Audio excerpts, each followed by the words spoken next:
दिल से विद साध्वी में आज हम एक ऐसे टॉपिक पर बात करेंगे जो कि सबका फेवरेट टॉपिक बन चुका है, जो कि एक बज़ वर्ड बन गया है।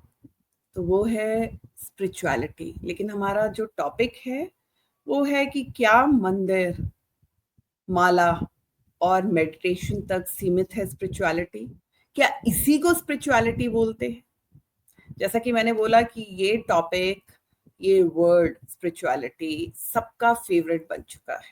इसलिए आप देखोगे कि यूट्यूब भी भरा पड़ा है स्पिरिचुअल टॉपिक्स के ऊपर। वर्ल्ड वाइड लेवल पर जो खास करके जो यूथ है, जो नई जनरेशन है, मिलेनियल्स, जेनजी, जो रिचुअल बेस्ड रिलीजन से थोड़ा दूर हो रहे हैं और एक सिंपल सीधा तरीका ढूंढ रहे हैं ईश्वर के साथ कनेक्ट करने का, अपने स्वयं के साथ कनेक्ट करने का, उनका ये फेवरेट टॉपिक बन चुका है। और बात भी सही है, ईश्वर के साथ और अपने स्वयं के साथ कनेक्ट करने के लिए रिचुअल्स की कोई आवश्यकता भी नहीं है। और असली रिलीजन वही है जो हमें ईश्वर तक पहुंचाने का मार्ग दिखाए। रिलीजन का काम वहीं पर खत्म हो जाता है। उसके बाद आपको रिलीजन की कोई आवश्यकता रहती नहीं, क्योंकि आपका मेन मकसद है ईश्वर के साथ कनेक्ट करना। तो जब हम बात स्पिरिचुअलिटी की करते हैं तो सबसे पहले आपके माइंड में क्या आता है?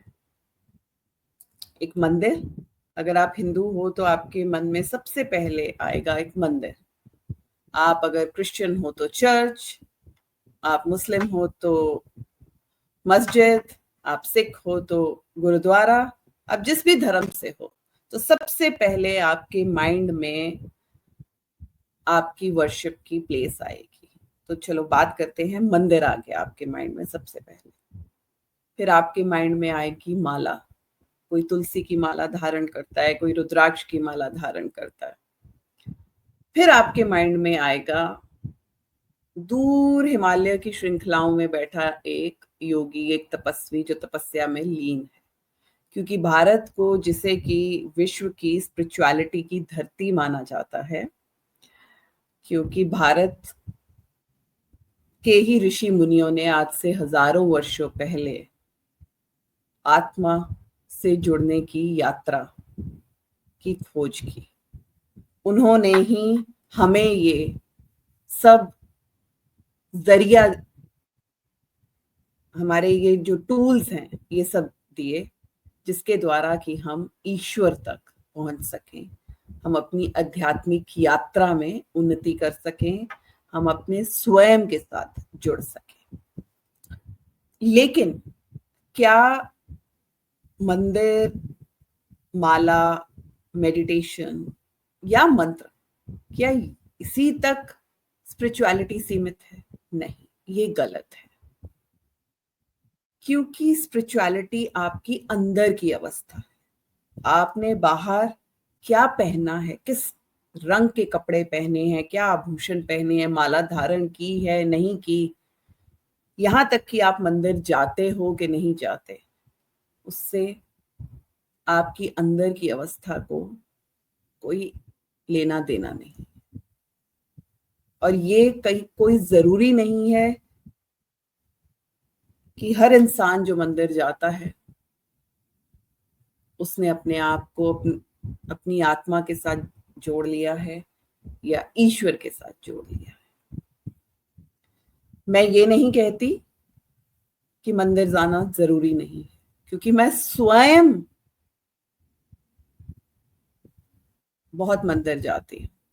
मैं स्वयं कोई ही ऐसा महीना होगा जिस महीने में मैं किसी ना किसी ज्योतिर्लिंग में ना जाऊं। और मुझे शिव के मंदिर में एक ऐसी अनुभूति होती है जिसको लफ्जों में को बयान नहीं किया जा सकता। मैंने स्वयं ने एक माला, रुद्राक्ष की ये जो माला है 10 वर्षों से धारण की हुई है। मेडिटेशन मेरे लिए उतना ही आवश्यक है जितना कि भोजन करना। मैं एक समय का भोजन तो छोड़ सकती हूँ, लेकिन अपनी मेडिटेशन की प्रैक्टिस नहीं छोड़ सकती। But at the same time ये सब मेरे लिए एक जरिया है, ये सब मेरे लिए औजार है मुझे मेरी मंजिल तक लेके जाने के लिए। इन औजारों के साथ मोह नहीं बांधना। तो प्रॉब्लम तब होती है जब हम इन टूल्स के साथ जुड़ जाते हैं, इन औजारों के साथ जुड़ जाते हैं। मतलब ये कि हमने मोह बांध लिया है मंदिर के साथ, हमने मोह बांध लिया है अपनी मेडिटेशन की प्रैक्टिस के साथ, हमने मोह बांध लिया है अपने, चाहे वो कोई मंत्र है, चाहे वो माला है, चाहे हमारे कपड़े हैं। अब आपने अक्सर देखा होगा कि स्पिरिचुअल लोग ज्यादातर या तो सफेद रंग ही पहनेंगे या सैफरन कलर पहनेंगे, जबकि स्पिरिचुअलिटी मतलब आपकी आत्मा की यात्रा, आपकी आत्मा के साथ जुड़ने की यात्रा, और वो एक अंदर की अवस्था है। उसका बाहर की अवस्था से कोई लेना देना नहीं। आपने क्या कपड़े पहने हैं, आपने क्या आभूषण पहने हैं, से कोई लेना देना नहीं।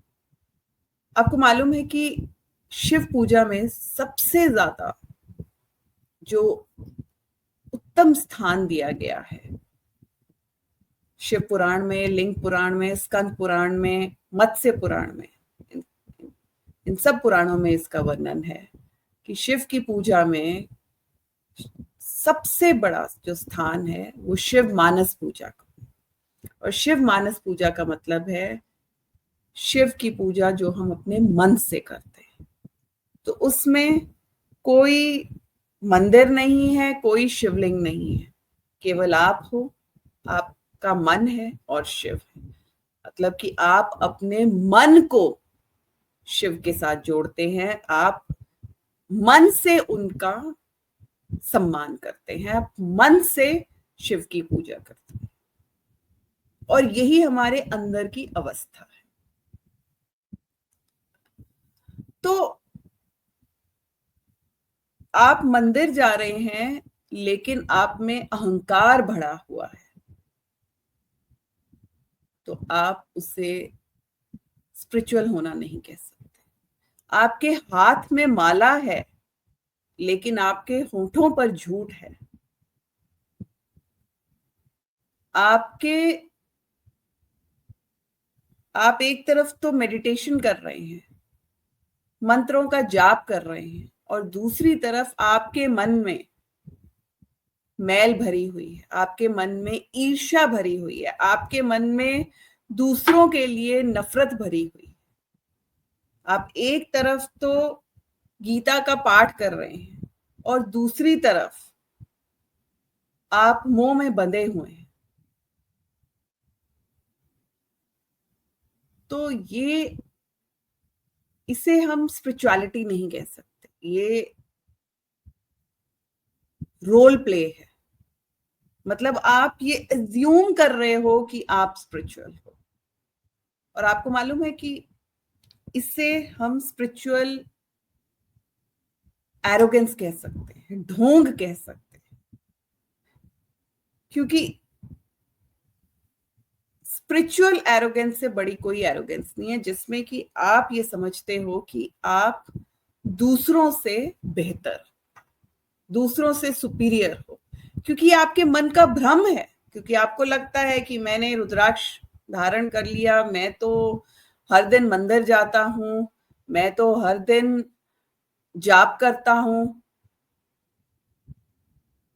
इसलिए मैं दूसरों से बेहतर। आप दूसरों से तब बेहतर बनते हो जब आपका मन स्वच्छ होता है, जब आपके मन की मैल दूर होती है, जब आपके मन से ईर्ष्या खत्म होती है, जब आपके मन से भेदभाव खत्म होता है, जब आप दूसरों में ईश्वर को देखते हो, उसे कहते हैं आपकी आध्यात्मिक उन्नति। अगर मैं आपसे ये पूछूं कि स्पिरिचुअलिटी और मटेरियलिज्म में क्या अंतर है, तो क्या आप ये सोचोगे कि स्पिरिचुअलिटी मतलब सब कुछ संसारिक जीवन को छोड़ देना? नहीं, वो गलत है। क्योंकि स्पिरिचुअलिटी और मटेरियलिज्म लाइफ के दो पहलू हैं और दोनों ही जरूरी है। समस्या इसमें आ रही है कि हम दोनों को अलग अलग समझते हैं।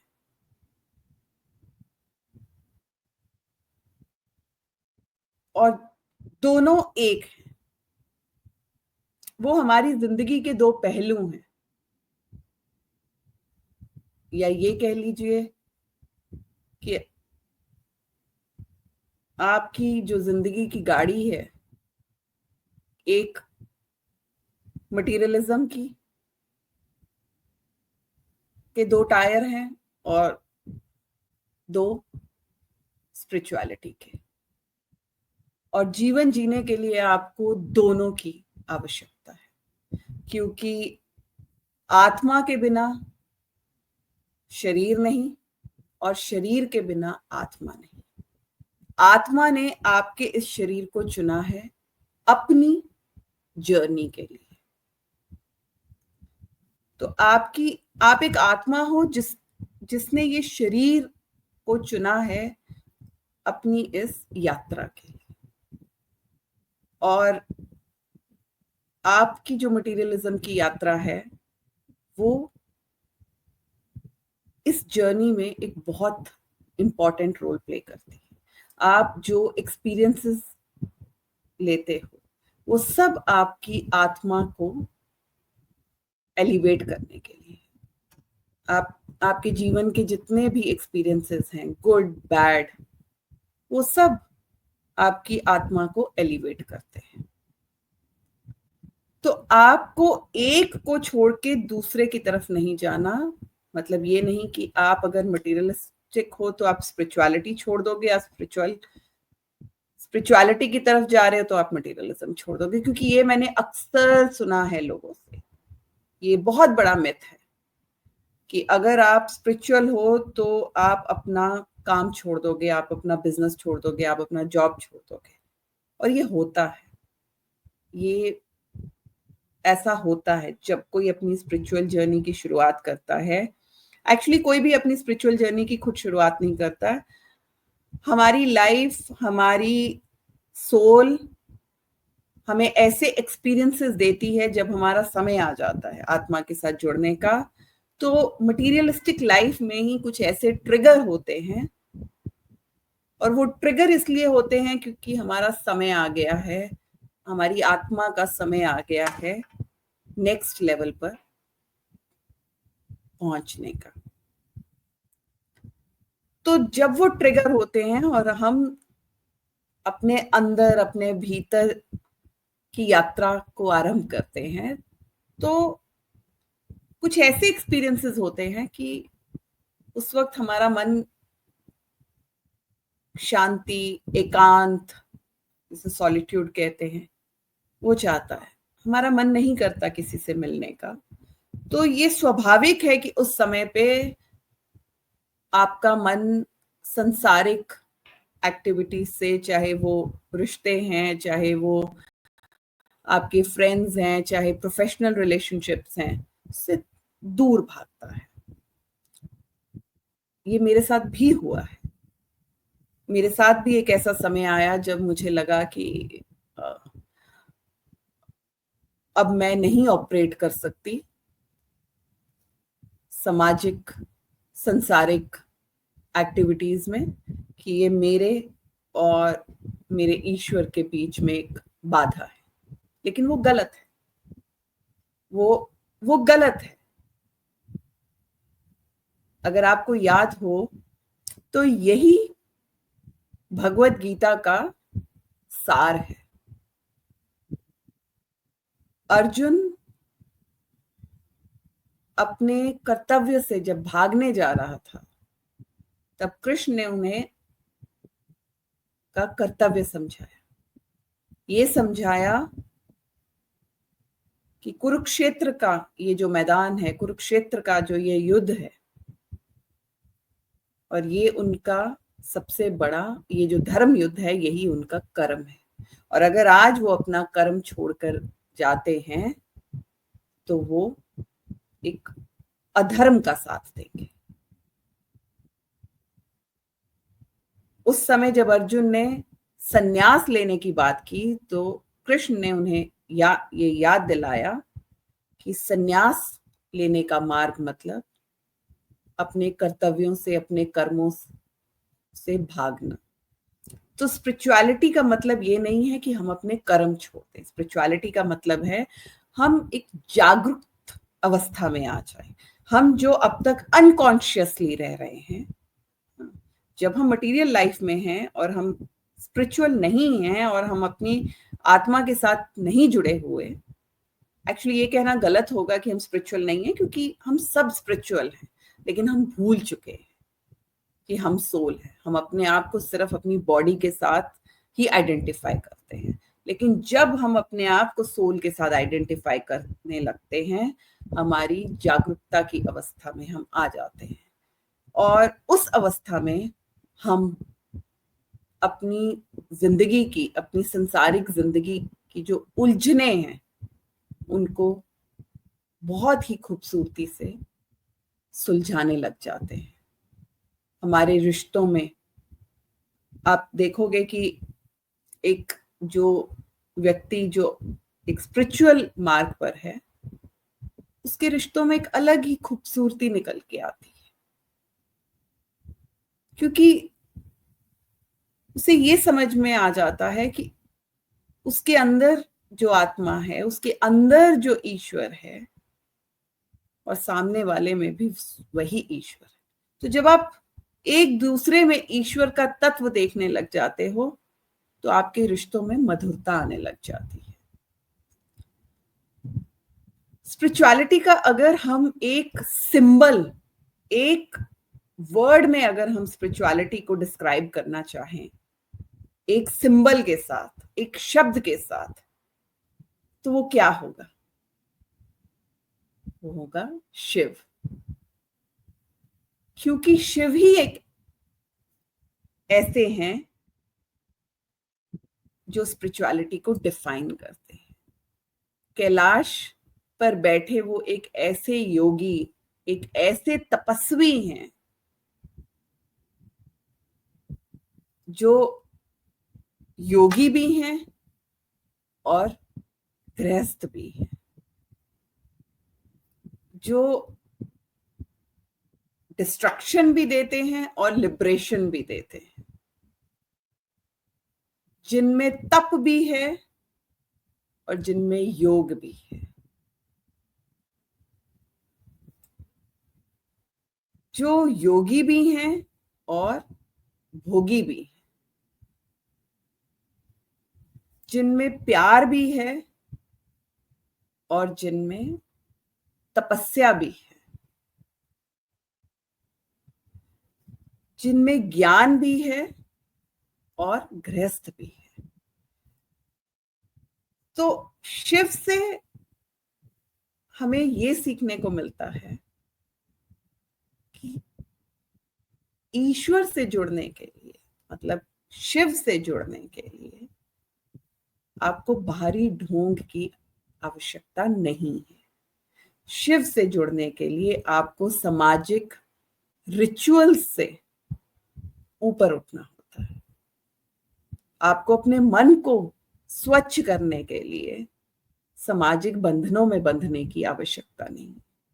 शिव हमें ये सिखाते हैं कि हमारे अंदर का तांडव ही हमें एक दिन समाधि की तरफ लेके जाता है। मतलब कि हमारे अंदर का जो युद्ध है, हमारे अंदर का जो केओस है, वही एक दिन हमारी समाधि का मार्ग बनता है। और हमारे अंदर के जो इमोशंस हैं, हम चाहे वो हमारी फीलिंग्स हैं, जो चाहे वो तांडव है, वही हमारी भक्ति का भाव भी बनता है। और यही असली स्पिरिचुअलिटी है।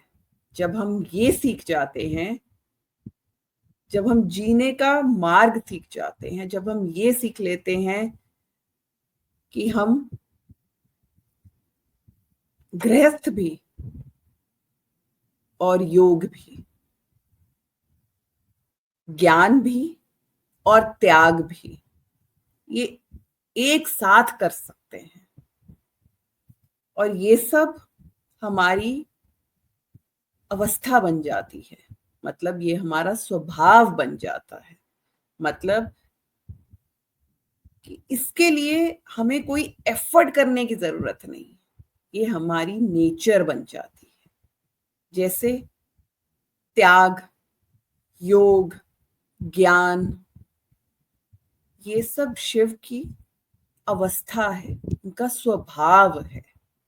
आप जब शिव की तरफ देखते हो तो एक अलग ही तरह का सुकून मिलता है। जब आप शिव की तरफ देखते हो तो वहां हाउ टू डू मेडिटेशन का कोर्स नहीं दिखता है।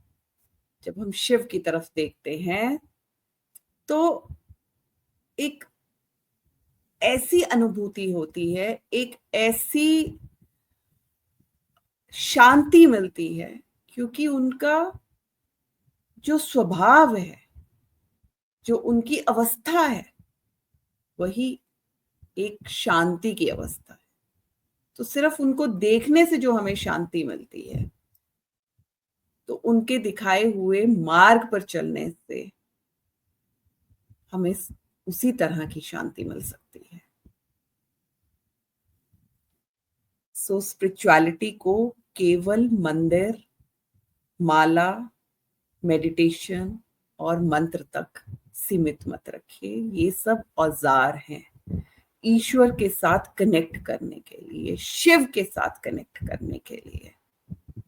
और शिव के साथ कनेक्ट करने के लिए शिव बनना आवश्यक है,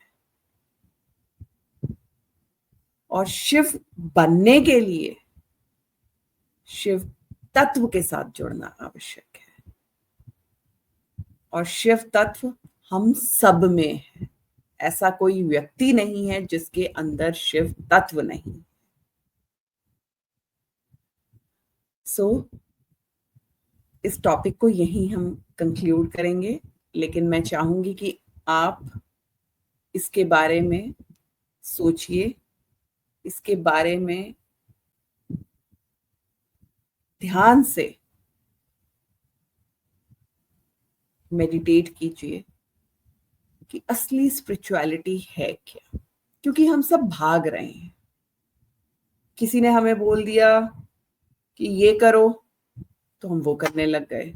किसी ने बोला ये मंत्र का जाप करो, तो हम वो मंत्र का जाप करने लगे। किसी ने बोला ये स्क्रिप्चर पढ़ो, तो हम वो कर नहीं। आपको अपने साथ, अपने स्वयं के साथ जुड़ने के लिए शांत होकर, बैठकर अपने अंदर की आवाज को सुनने की जरूरत है। आप अपने अंदर की अवस्था के साथ जुड़िए, और जब आप अपनी अंदर की अवस्था के साथ जुड़ोगे, मतलब कि आप शिव के साथ जुड़ोगे, तब आपको समझ में आएगा कि असली स्पिरिचुअलिटी